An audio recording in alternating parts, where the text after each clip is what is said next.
Well, the administration pushing ahead with plans to deploy the National Guard along the U.S. border. Ronald Vitello is acting Deputy Commissioner of U.S. Customs and Border Protection, where he has served since 1985, amazingly, considering how young you look. Thanks a lot for joining us. Thanks for having me. So I want to ask you a kind of negative relief question. You're hearing increasingly calls to eliminate federal border enforcement. What would happen if we did that?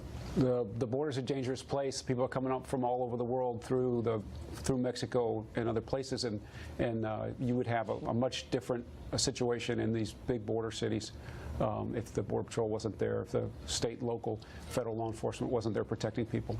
So there's been a debate in the last couple of days over the degree to which the government of Mexico helps the United States control the flow over its borders. You heard calls in the Mexican legislature yesterday to stop all cooperation on border questions with the United States. If that happened, what would our borders look like? We have a strong relationship with operators and individuals, both at the political, the strategic, and the tactical level with Mexico. It's essential for us to share with them specific information. It's essential for them to tell us what's going on, what they're seeing. They do provide services for us on their southwest border, yes, on their southern border, and that's important. It's been important over these last several years. Is this caravan that we've been reading about still on its way? Are members of it still coming? Do we know the answer? The latest we're hearing is that it's being dispersed for lots of different reasons. People are choosing to take their own path. Mexico is helping settle some of those folks, and they have repatriated a number of them. So apprehensions at the border are higher than they were last year. Why is that? From March this year versus March last year, over 200%. What we're seeing is loopholes in current law and policies that exist now in the United States are actually encouraging people to come as families or unaccompanied minors to the border.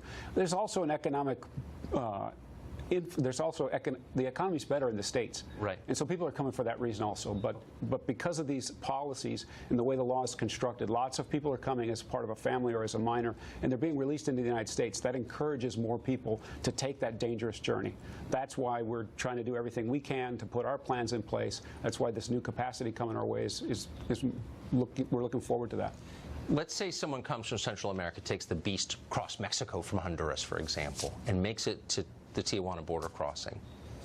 What happens then? Can that person be sent back? Is he brought in, processed? Where does it go? So when they present themselves to an immigration officer, either at the port or between the ports where the Border Patrol works, they're taken into custody. They're afforded their rights under the administrative process to have a removal hearing, to have an administrative judge decide whether they can stay in the United States or not. But because they're from a non-contiguous country, Honduras is quite a ways away, while they're set up for that hearing, oftentimes they will claim asylum, fear to return back to Honduras. And so they're released under that condition that they'll come later to a deportation hearing. And the show rates for those hearings is very, very low. I bet it is. And so you have this cycle that's in the law, these loopholes, people are exploiting that, smugglers are exploiting that, criminal cartels are taking advantage of that and using it to raise funds on that journey. They're smuggling these folks. The honor system doesn't work on Halloween, and it doesn't work on the border, I would say. Thank you so much for joining us. I appreciate it. My pleasure. Harmeet Dillon is a civil rights attorney in the state of California, and she joins us tonight. Harmeet, you've been involved in a number of suits with the state over immigration-related questions. I want to ask you about driver's licenses. 1 million of them now issued to people in California illegally. California politicians are bragging about this as if it's an achievement. What's the purpose of this? Well, the purpose of it, Tucker, is to respond to a lawsuit that was filed in Southern California a couple of years ago, and the settlement of that lawsuit led to this law.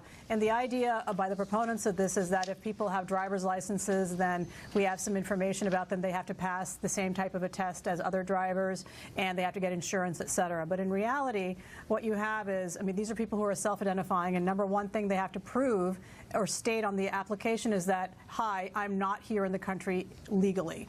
And so that's the premise. And then you have to think about everything that flows from their interactions with the DMV flowing from that premise. I've already broken some laws. I'm here illegally. I'd like some benefits from you.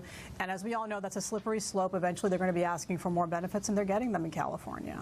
So I don't think any politician on either side does anything unless it's part of a larger plan. I mean, there's a purpose to this.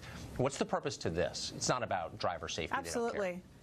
Right. Well, the goal of the Democrats who are pushing this is obviously to get votes. That's number one. And they're going to have a built-in voting bank if they succeed in giving more and more benefits to aliens, illegal aliens in our state. And, you know, what was interesting to see in the recent discussion about DACA is that when the president offered a path to citizenship that was 10 years or 12 years away, all of a sudden Democrats lost interest. I think that they're very interested in harvesting this bank of voters for the immediate future, and they're not interested in any compromises. And, you know, as a Republican, frankly, I don't love the idea of any folks here who are here illegally getting citizenship. I can see some rationales for some people having some sort of a worker's status or what have you.